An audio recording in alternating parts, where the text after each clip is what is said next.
Hi, welcome back to my channel. ನೋಡಿ, actually sari pleating ಮತ್ತು ಇದು ಸೈಡ್ ಇದು ಮಾಡೋಣ ಅಂತ ನೋಡಿ ಈ ಥರ ಬಂದಿದೆ. ಆ್ಯಕ್ಚುಲಿ ಯಾರೂ ವೀಡಿಯೋ ಮಾಡೋಕ್ಕಿಲ್ಲ, ನಾನು ಸುಮ್ಮನೆ ಇದನ್ನು ಏನು ಪ್ರಾಕ್ಟೀಸ್ ಮಾಡೋಣ ಅಂತೇಳಿ. ಇದು ಬ್ಲೌಸು ಫುಲ್ ಟೈಟ್ ಇದೆ. ಇದನ್ನು ನಾನು ಪ್ರಾಕ್ಟೀಸ್ ಮಾಡ್ತಾಯಿದ್ದೆ. ಆ್ಯಕ್ಚುಲಿ ಕಲರ್ ಚೆನ್ನಾಗಿ ಕಾಣಿಸುತ್ತೆ, ಮತ್ತು ನಾನು ಮೇಕಪ್ ಮಾಡಿಲ್ಲ, ಜಸ್ಟ್ ಯಾವ ಥರ ಕಾಣಿಸುತ್ತೆ ಅಂತ ಕ್ರಿಯೇಟ್ ಮಾಡಿದೆ ಅಷ್ಟೇ.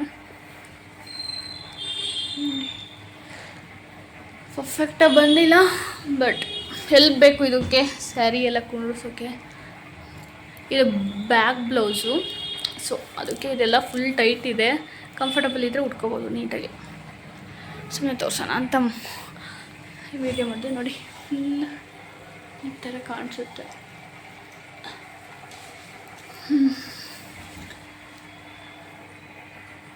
ನಾನು ಜಸ್ಟು ವಿಡಿಯೋ ರೆಫ್ರೆನ್ಸಿಗಿರಲಿ ಅಂತ ಮಾಡ್ಕೊಳ್ತಾ ಇರೋದು.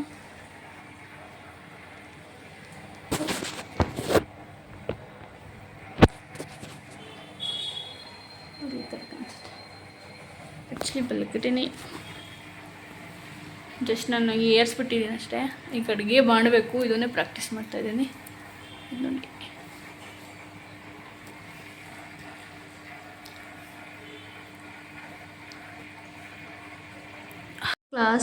ಕ್ಲಾಸಿಂದ ಬರ್ಬೇಕಾದ್ರೆ ಮಧ್ಯಾಹ್ನ ಒಂದು ಕ್ಲಿಪ್ಪಿಂಗ್ ತೊಗೊಂಡಿದ್ದಷ್ಟೇ. ಆ್ಯಕ್ಚುಲಿ ಇವಾಗ ಸ್ಯಾರಿದೆಲ್ಲ ಆಯಿತು. ಈಗ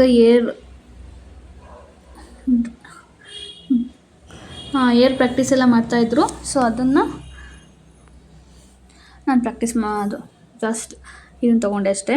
ಅಂದರೆ ನಾನು ಇನ್ನೂ ಲಾಗ್ ಮಾಡೋದಿಲ್ಲ ಅಷ್ಟೊಂದು ಇದಾಗಿಲ್ಲ. ಅಟ್ಲೀಸ್ಟ್ 1000 ಸಬ್ಸ್ಕ್ರೈಬರ್ ಆಗಿದ್ರು ಏನಾದರೂ ಇದು ಮಾಡ್ಬೋದಾಯಿತು. ಅದಕ್ಕೋಸ್ಕರ ಸೊ ಇವತ್ತು ಯಾವುದಾದ್ರೂ ಒಂದು ವೀಡಿಯೋ ಕ್ರಿಯೇಟ್ ಮಾಡೋಣ ಅಂತ. ಮತ್ತೆ ಒಂದು ಸ್ವಲ್ಪ ಬರೆಯೋದಿದೆ, ಅದನ್ನು ಪ್ರಾಕ್ಟೀಸ್ ಮಾಡಿ.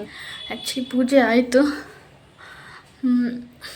ತಲೆ ಕಟ್ಕೊಂಡಿರೋದು ಬಿಚ್ಚೇ ಇಲ್ಲ. ದೇವ್ರ ರೂಮ್ ಎಲ್ಲ ಕ್ಲೀನ್ ಮಾಡಿದೆ. ಹೋದ ವಾರ ನಾವು ಕ್ಲೀನ್ ಮಾಡಿದೆ, ಬಟ್ ಇವತ್ತು ಡೀಪಾಗಿ ಕ್ಲೀನ್ ಮಾಡಿದೆ. ನಾನು ಲಕ್ಷ್ಮಿ ತೆಗ್ದಿಲ್ಲ, ಸೊ ಅಲ್ಲೆಲ್ಲ ಇತ್ತಲ್ಲ ಅದೆಲ್ಲ ಸ್ವಲ್ಪ ಎಲ್ಲ ಎತ್ತಾಕಿ ಕ್ಲೀನ್ ಮಾಡಿದೆ. ವಾಷಿಂಗ್ ಮಿಷಿನ್ಗೆಲ್ಲ ಬಟ್ಟೆ ಹಾಕಿದ್ದೀನಿ, ಇನ್ನು ಸ್ವಲ್ಪ ಇದ್ದಾವೆ.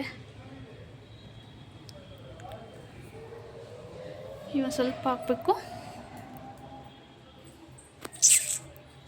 ಇಲ್ಲೊಂದು ಮಿರರ್ ಇದೆ, ಎಲ್ಲ ಕ್ಲೀನ್ ಮಾಡಿದ್ದಾಯಿತು. ರಂಗೋಲಿ ತೋರಿಸಿ ಮಾಡಿ. ನಾನೇನು ಅಷ್ಟು ಚೆನ್ನಾಗಿ ಹಾಕೋದಿಲ್ಲ, ಬಟ್ ಸುಮ್ಮನೆ ಒಂದು ಸ್ವಲ್ಪ ಸಿಂಪಲಾಗಿ ಹಾಕಿದ್ದೀನಿ. ಇದು ಈ ಥರ ಹಾಕಿದ್ದೀನಿ ಅಷ್ಟೇ. ಏನು ಹಾಕೋಕ್ಕೋದೆ ಅದೇನಾಯಿತು. ನಮ್ಮ ಕೃಷ್ಣ ನೋಡಿ ಎಲ್ಲ ಕ್ಲೀನ್ ಮಾಡಿದ್ದಾಯಿತು. ಆರತಿ ಮಾಡಿ ಹಂಗೆ ಬಿಟ್ಟಿದ್ದೀನಿ. ಲಕ್ಷ್ಮಿ ನಾನು ಎತ್ತಿಡಲ್ಲ, ಹಂಗೆ ಇರಲಿ. ಇನ್ನೇನು ಚಿಕ್ಕ ಲಕ್ಷ್ಮಿ ಅಲ್ಲ, ಅಲ್ಲಿ ಪೂಜೆ ಮಾಡೋಕ್ಕೆ ಚೆನ್ನಾಗಿರುತ್ತೆ ಅಂತ. ಎಸ್, ಎಲ್ಲ ಆಗೋಯಿತು. ಅದು ತುಂಬ ಡೀಪ್ ಕ್ಲೀನಾಗಿ, ಅಂದರೆ ಬೆಳಿಗ್ಗೆ ಕೂಡ ಹೊರಗಡೆ ಕ್ಲೀನ್ ಮಾಡಿದ್ದೆ ಅಷ್ಟೇ, ಒಳಗಡೆ ಕ್ಲೀನ್ ಮಾಡಿರಲಿಲ್ಲ. ಇವಾಗ ದೇವ್ರ ಮನೆಯೆಲ್ಲ ಡೀಪ್ ಕ್ಲೀನ್ ಮಾಡಿದ್ದೀನಿ. ಮತ್ತು ಇನ್ನೊಂದು ನನಗೆ ಫುಲ್ಲು ಕಾಲು ಗಾಯ ಬಿಟ್ಟಿದೆ, ತೋರಿಸ್ತೀನಿ ರೀ. ಅಂದರೆ ಫುಲ್ಲು ಐದು ಚಪ್ಪಲಿ ಹಾಕ್ಕೊಂಡು ನೆಡ್ದಾಡಿರೋದ್ರಿಂದ ಫುಲ್ಲು ಗಾಯ ಬಿಟ್ಟಿದೆ ಇಲ್ಲೆಲ್ಲ. ನೋಡಿ, ಇಲ್ಲಿ ಮತ್ತು ಇಲ್ಲೆಲ್ಲ ಗಾಯ ಆಗಿದೆ. ಮತ್ತು ಈ ಕಡೆ ಅದು 5 ಚಪ್ಪಲಿ, ಬೇರೆ ಚಪ್ಪಲಿ ತಗೋಬೇಕು. ಮಾತಾಡ್ತಾನಿದ್ದೀನಿ. ಆ್ಯಕ್ಚುಲಿ ಬೇರೆ ಬಸ್ಸಲ್ಲಿ ಹೋಗೋದ್ರಿಂದ ಸ್ವಲ್ಪ ಇದಾಗುತ್ತೆ. ಒಂದು 2 ಕಿಲೋಮೀಟ್ರ್ ಅಂತೂ ನಡೀತೀನಿ. ಅದರಿಂದ 5 ಚಪ್ಪಲಿ, ಬೇರೆ ಚಪ್ಪಲಿ ಹಾಕ್ಕೋಬೇಕು. ಇನ್ನೊಂದು ಚಪ್ಪಲೆಲ್ಲ ಕಿತ್ತೋಗಿದ್ದಾವೆ, ತುಂಬ ಗಾಯ ಆಗಿದ್ದಾವೆ. ಏನಾದರೂ ಹಚ್ಕೋಬೇಕು. ಇಯರಿಂಗ್ ತೆಗ್ದಿಕ್ಕಿದ್ದೀನಿ, ಹಾಕ್ಕೋಬೇಕು. ಮತ್ತೆ ಸಿಗ್ತೀನಿ. ಬೈ. ಗಾಡೀಲಿ ಹೋಗ್ಬೇಕಾದ್ರೆ ವ್ಲಾಗ್ ಎಲ್ಲ ಮಾಡ್ತಿದ್ದಿಲ್ಲ, ಬಟ್ ತುಂಬ ಗಾಳಿ ಎಲ್ಲ ಇತ್ತು. ಈ ಥರ ವ್ಲಾಗ್ ಮಾಡ್ಕೊಳ್ಳೋದಕ್ಕೆ ಸ್ವಲ್ಪ ಕಷ್ಟ ಆಗುತ್ತೆ. ಒಂದು ಸೆಲ್ಫಿ ಸ್ಟಿಕ್ ಇಟ್ಕೊಂಡ್ರೆ ಪರವಾಗಿಲ್ಲ. ಸ್ವಲ್ಪ ವ್ಲಾಗ್ ಮಾಡ್ಕೊಂಡಿದ್ದೀನಿ. ಮತ್ತು ನಾನು ಐಲೈನರ್ ಎಲ್ಲ ಪ್ರಾಕ್ಟೀಸ್ ಮಾಡ್ತಾಯಿದ್ದೆ, ಅದನ್ನು ಸ್ವಲ್ಪ ಹಾಕ್ಕೊಂಡೆ. ನಾವು ಹೊರಟಿದ್ದು 120ಗೆ, ಬಟ್ ಅಲ್ಲಿ ರೀಚ್ ಆಗೋ ಅಷ್ಟೊತ್ತಿಗೆ 4:28 ಆಯಿತು. ಯಾಕಂತಂದರೆ ಮಳೆ ಎಲ್ಲ ಬರ್ತಾಯಿತ್ತು, ತುಂಬ ಟ್ರಾಫಿಕ್ ಇತ್ತು. ಅದು ವಿಲ್ಸನ್ ಗಾರ್ಡನ್ ಅಂತ ಬರುತ್ತೆ, ಇದು ಜಾಲಹಳ್ಳಿ ಕ್ರಾಸ್ ಗೊರಗುಂಟೆಪಾಳ್ಯದ ಹೋಗೋದ್ರಿಂದ ಫ್ರೈಡೇ ತುಂಬ ರಶ್ ಇತ್ತು. ಸಾರಿ, ತುಂಬ ಸ್ಲೋ ಟ್ರಾಫಿಕ್ ಇತ್ತು. ಮತ್ತು ಎಷ್ಟು ಸ್ಲೋ ಮೂವಿಂಗ್ ಇತ್ತು ಅಂತಂದರೆ ಸ್ವಲ್ಪ ದೂರ ಪರವಾಗಿಲ್ಲ.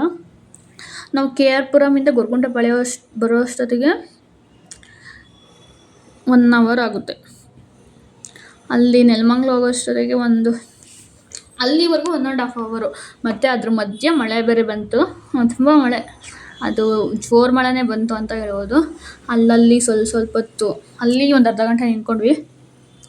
ಅರ್ಧ ಗಂಟೆ ಎಲ್ಲ ಮಳೆ ಬಂತಲ್ಲ, ಹಾಸ್ಪಿಟಲ್ಗೆ ಹೋಗೋದು ನಾವು ಮತ್ತೆ ನೆನ್ಕೊಂಡೋದ್ರೆ ಇದಾಗುತ್ತೆ ಅಂತೇಳಿ.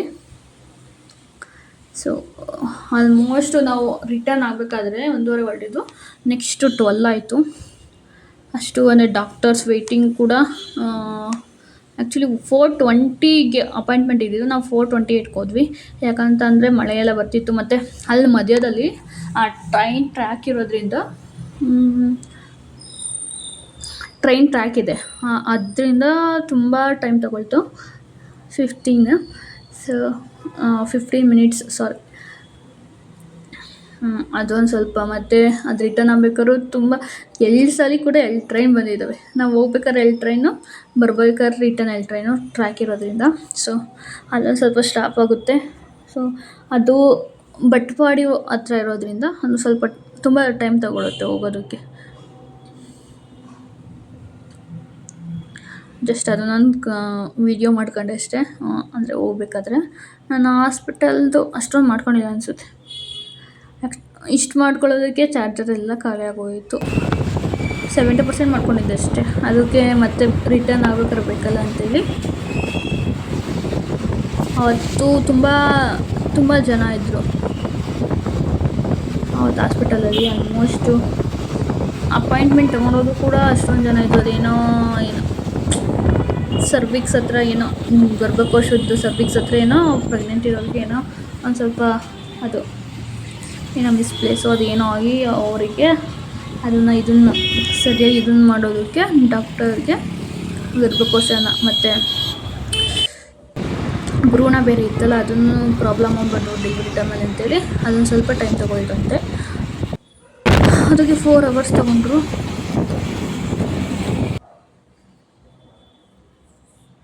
ಸೊ ಅದನ್ನು ಒಂದು ವೀಡಿಯೋ ಮಾಡ್ಕೊಂಡಿದ್ದೀನಿ, ಅದಕ್ಕೆ ಈಗ ಅಪ್ಲೋಡ್ ಮಾಡೋಣ ಅಂತ. ಹಾಯ್, ಇದು ನೋಡಿ, ನಾನು ಹೋಗ್ಬೇಕಾದ್ರೆ ವೀಡಿಯೋಸ್ ಮಾಡ್ಕೊಂಡಿರೋದು ಅಷ್ಟೇ, ಮತ್ತಿನ್ನೇನೂ ಇಲ್ಲ. ನಾನು ಫೇಸ್ ಟು ಫೇಸ್ ವೀಡಿಯೋ ಮಾಡೋದಕ್ಕೆ ಆ್ಯಕ್ಚುಲಿ ಈ ಕಡೆಯಿಂದ ಲೆಫ್ಟ್ ಸೈಡಿಂದ ಗಾಳಿ ಜೋರ ಬರ್ತಿತ್ತು. ಬಲ್ಗಡೆಯಲ್ಲಿ ನಾನು ಸೆಲ್ಫಿ ಸ್ಟಿಕ್ ಇಟ್ಕೊಂಡಿದ್ದೆ, ಬಟ್ ಅದನ್ನು ಅಡ್ಜಸ್ಟ್ ಮಾಡಿಕೊಂಡು ಮತ್ತೆ ವೀಡಿಯೋ ಮಾಡಲಿಲ್ಲ. ಜಸ್ಟು ಏನು ಗೊತ್ತಾ, ನಾವು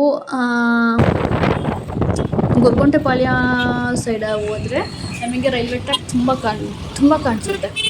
ಬಟ್ ಈ ಕಡೆ ದೇವನಹಳ್ಳಿ ಮತ್ತು ದಾಬಸ್ಪೇಟೆ ರೂಟು ಹೊರಟ್ವಿ ಅಂತಂದರೆ ಆಲ್ಮೋಸ್ಟ್ ಅಲ್ಲಿ ಪ್ಲೈನ್ಸು ಜಾಸ್ತಿ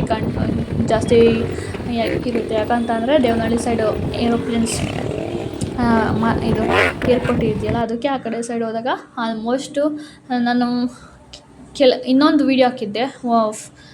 ಅಂದರೆ ಹೋದ ವೀಕೆಂಡು ನಾವು ಕಾರಲ್ಲಿ ಬಂದಿದ್ವಿ. ಆವಾಗ ನನಗೆ ಆಲ್ಮೋಸ್ಟ್ ಒಂದು 3-4 ಫ್ಲೈಟ್ನೇ ನಾವು ಕ್ಯಾಪ್ಚರ್ ಮಾಡಿದ್ವಿ. ನಿಮಗೆ ಅಯ್ಯೋ ಒಂದೇ ಫ್ಲೈಟ್ ಎಷ್ಟು ಒಂದೇ ವೀಡಿಯೋದಲ್ಲಿ ಅನಿಸುತ್ತೆ, ಇಲ್ಲ ಅದು 3-4 ಫ್ಲೈಟ್ಸು ಫ್ಲೈ ಆಗ್ತಿತ್ತಲ್ಲ, ಅದನ್ನು ನಾನು ತೊಗೊಂಡಿರೋದು. ಈ ಕಡೆ ಹೋಗ್ಬೇಕಾದ್ರೆ ಆಲ್ಮೋಸ್ಟ್ ರೈಲ್ವೆ ಟ್ರ್ಯಾಕ್ಸ್ ಜಾಸ್ತಿ ಸಿಗುತ್ತೆ. ಯಶವಂತಪುರ ಸೈಡ್ ರೈಲ್ವೆ ಮತ್ತು ಮೆಟ್ರೋ, ಮತ್ತು ತುಮಕೂರಲ್ಲಿ ಅಲ್ಲಿ ಹೋಗ್ಬೇಕಾದ್ರೆ ಎಲ್ಲ ತುಂಬ ರೈಲ್ವೆ ಟ್ರ್ಯಾಕ್ಸೇ ಸಿಗುತ್ತೆ. ಆ ಕಡೆ ಹೋದರೆ ಆಲ್ಮೋಸ್ಟ್ ಪ್ಲೈನ್ಸ್, ಅಲ್ಲಿ ರೈಲ್ವೆ ಟ್ರ್ಯಾಕ್ ತುಂಬ ಕಡಿಮೆ ಇದ್ದಾವೆ, ಬಟ್ ಆಲ್ಮೋಸ್ಟು ಅಂದರೆ ವಿಷುವಲ್ ಆಗಿ ಅಂದರೆ ನೋಡೋಕ್ಕೆ ಸಿಗೋದು ಕೆಲವೊಂದು ಮಾತ್ರ. ಬಟ್ ಈ ಕಡೆ ಹೋಗ್ಬೇಕಾದ್ರೆ ತುಂಬ ರೈಲ್ವೆ ಟ್ರ್ಯಾಕ್ಸು ಮತ್ತು ಮೆಟ್ರೋ ಎಲ್ಲ ಸಿಗುತ್ತೆ. ಅಂದರೆ ಮೆಟ್ರೋ ಎಲ್ಲ ಇಲ್ಲಿ ಬೆಂಗಳೂರು ಇರುತ್ತೆ, ಬಟ್ ರೈಲು ನಾರ್ಮಲ್ ಮೆಟ್ರೋ ಬಿಟ್ಟು ಎಕ್ಸ್ಪ್ರೆಸ್ಸು ಸೆಟಲ್ ಥರ ರೈಲ್ಸ್ ಅಲ್ಲೆಲ್ಲ ಸಿಗುತ್ತೆ. ಬಟ್ ವಾತಾವರಣ ಮಾತ್ರ ತುಂಬ ಸಖತ್ತಾಗಿತ್ತು. ವಾತಾವರಣ ಮಾತ್ರ ಸೆಟ್ ಸೆಟಲ್ಲಾಗಿ ಕೋಸಿಯಾಗಿ ತುಂಬ ಚೆನ್ನಾಗಿತ್ತು. ಅವಾಗ ಹೋಗ್ಬೇಕಾದ್ರೆ ಏನು ಅಷ್ಟೊಂದು ಬಿಸಿಲು ಇರಲಿಲ್ಲ, ಅಷ್ಟೊಂದು ಮತ್ತು ಮಳೆನೂ ಕೂಡ ಇರಲಿಲ್ಲ. ಬಟ್ ಇನ್ನೇನು ತುಮಕೂರು ಹತ್ರ ತಲುಪ್ತಾ ಇದ್ದೀವಿ ಅಂತಂದಾಗ, ಅಂದರೆ ಎಲ್ಲಿ ನೆಲಮಂಗಲದಿಂದ ಸ್ವಲ್ಪ ದೂರ ಹಿರೇಹಳ್ಳಿ ಹತ್ತತ್ರ ಹೋಗ್ತಾ ಇರಬೇಕಾದ್ರೆ ತುಂಬ ಮಳೆ ಬಂತು. ಆ್ಯಕ್ಚುಲಿ ಈ ಥರ ಇತ್ತು, ಕೆಲವೊಂದು ಕಡೆಗಳಲ್ಲಿ ಮಳೆ ಬಂದು ನಿಂತೋಗಿತ್ತು, ಇನ್ನೊಂದು ಕಡೆಯಲ್ಲಿ ನಾವು ಹೋದ ತಕ್ಷಣ ಮಳೆ ಬರೋದಕ್ಕೆ ಸ್ಟಾರ್ಟ್ ಆಯಿತು. ಆದರೆ ನಾರ್ಮಲ್ ಡ್ರಿಸ್ಲಿಂಗ್ ಅಷ್ಟೇ ಅಲ್ಲ, ಅಂದರೆ ತುಂತುರು ಮಳೆ ಅಷ್ಟೇ ಅಲ್ಲದೆ ತುಂಬ ಜೋರು ಮಳೆನೂ ಕೂಡ ಬಂತು. ಸೊ ಇದೆಲ್ಲ ಸ್ಪೀಡ್ ಜಾಸ್ತಿ ಮಾಡಿದ್ದೀನಿ ಬರ್ತಾಯಿತ್ತು. ಬಟ್ ನನಗಂತೂ ಈ ಥರ ಇದರಲ್ಲಿ ಟ್ರಾವೆಲ್ ಮಾಡೋದಕ್ಕೆ ಇಷ್ಟ, ಬಟ್ ನೇಚರ್ ನೋಡೋದಕ್ಕೆ ತುಂಬ ಇಷ್ಟ. ಅಂದರೆ ಬೆಟ್ಟ ಗುಡ್ಡ ನೀರು ಅದು ನೋಡೋದಕ್ಕೆ ಇಷ್ಟ. ಬೀಚು ಇಷ್ಟ ಆಗುತ್ತೆ, ಬಟ್ ಬೀಚ್ ನಾನು ಹೋಗೇ ಇಲ್ಲ. ನಾನು ಹೋಗಿರೋದು ಕೆಲವೊಂದು ಸಲ ಅಷ್ಟೇ. ಬಟ್ ಈ ಥರ ಬೆಟ್ಟ ಹತ್ತೋದಕ್ಕೆ ಅದೆಲ್ಲ ತುಂಬ ಇಷ್ಟ ಆಗುತ್ತೆ, ಆ ವ್ಯೂಸ್ ನೋಡೋದಕ್ಕೆ ಬೆಟ್ಟದ ಮೇಲಿಂದ. ನನಗೆ ಒಂದೇ ಒಂದು ಆಸೆ ಇದೆ ತುಂಬ, ಏನಂತಂದರೆ ಈಗ ಬಹುಮಡಿ ಕಟ್ಟಡ ಇರುತ್ತಲ್ಲ,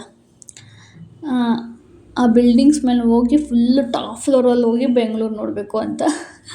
ಅದು ಬೆಂಗಳೂರು ಅಥವಾ ಯಾವುದಾದ್ರೂ ಸಿಟಿ, ಬೆಂಗಳೂರು ಅಂತಲ್ಲ, ಯಾವುದಾದ್ರೂ ಸಿಟಿನ ನೋಡಬೇಕು ಅಂತ, ಯಾವ ಥರ ಕಾಣಿಸುತ್ತೆ, ವ್ಯೂ ಯಾವ ಥರ ಇರುತ್ತೆ ಅಂತ.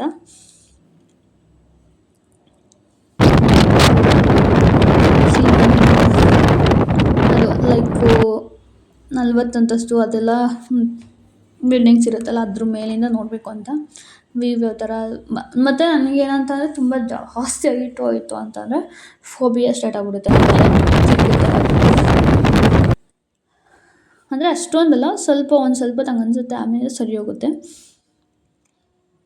ನೋಡಿ ಇಲ್ಲ ಅಲ್ಲೇ ಮಳೆ ಬರ್ತಾ ನಾವು ಹೋದಾಗ ಅದೇ ಹಿರೇಹಳ್ಳಿ ಹತ್ರ ಅಲ್ಲಿ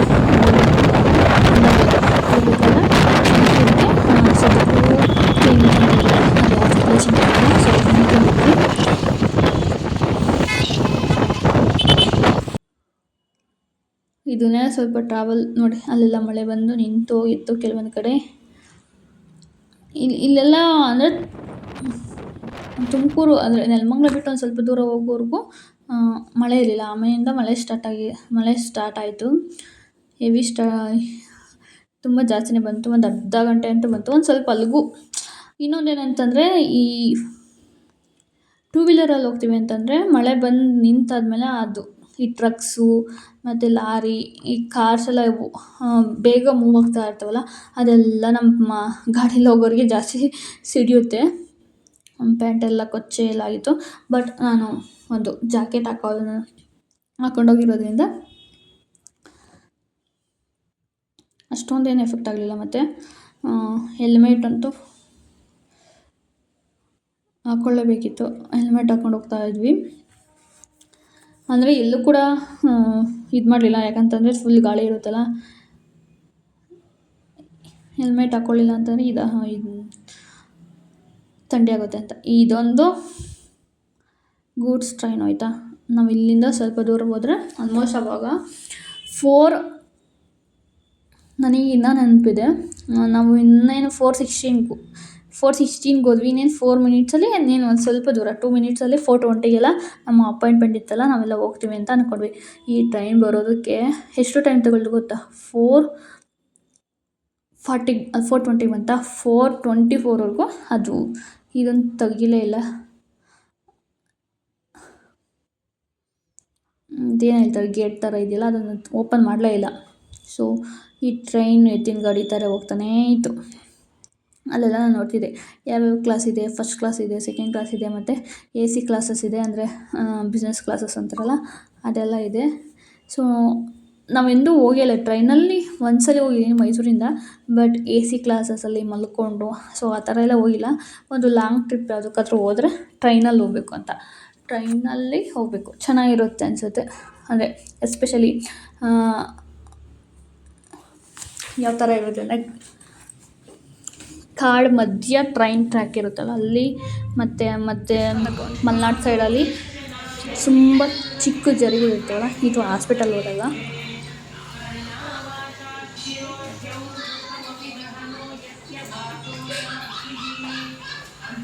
ಆ್ಯಕ್ಚುಲಿ